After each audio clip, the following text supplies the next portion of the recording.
En Hechos capítulo 12, verso 1 en adelante, la escritura nos relata cómo fue el enfrentamiento entre la iglesia temprana y el mundo de aquella época.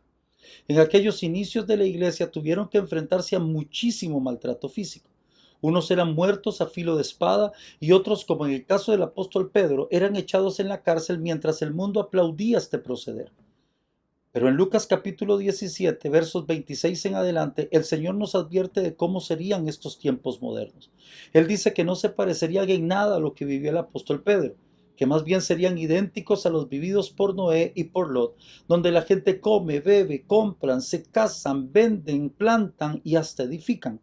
Hoy, la iglesia de nuestros países ya no lucha con persecuciones físicas, pero sí luchamos contra la atracción espiritual de cosas más sutiles, sencillas y cotidianas. Estas cosas que el Señor menciona no son para nada pecaminosas, simplemente son mundanas.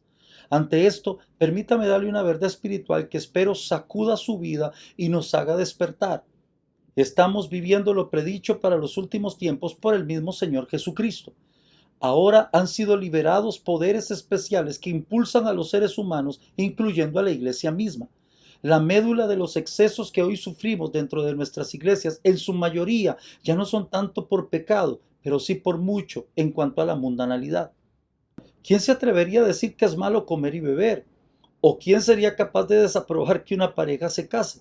Mas, si pudiéramos ver hoy la gran red de indiferencia espiritual y de ocupaciones mundanas a las que estamos sometidos como Iglesia de Jesucristo, nos preocuparíamos. Quizá el problema grande es que la Iglesia tampoco lo puede discernir. La Iglesia misma ha llegado al grado de no tener tiempo para su Dios.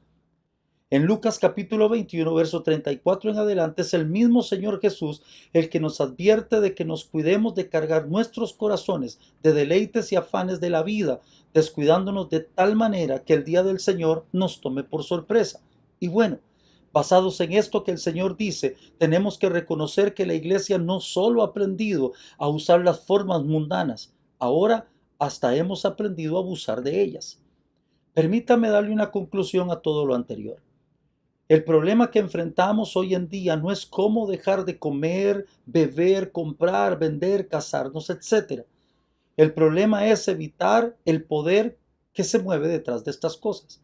No podemos permitir que este poder triunfe sobre nosotros, alejándonos de la búsqueda de Dios y que nos impida cumplir su propósito al llevarnos tras la vanidad de este mundo.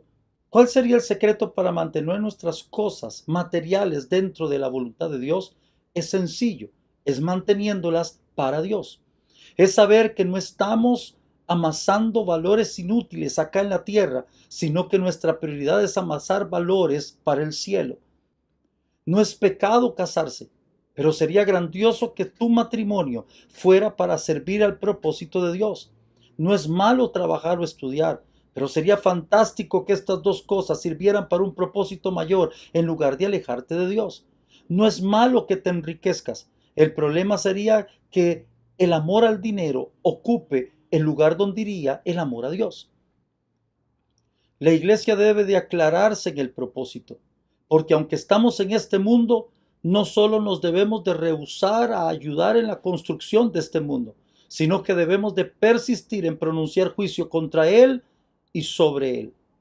La iglesia no fue dejada para apetecer lo del mundo, fue dejada para recordarle al mundo que el día de su juicio se acerca. Cuidémonos mucho del espíritu de la mundanalidad.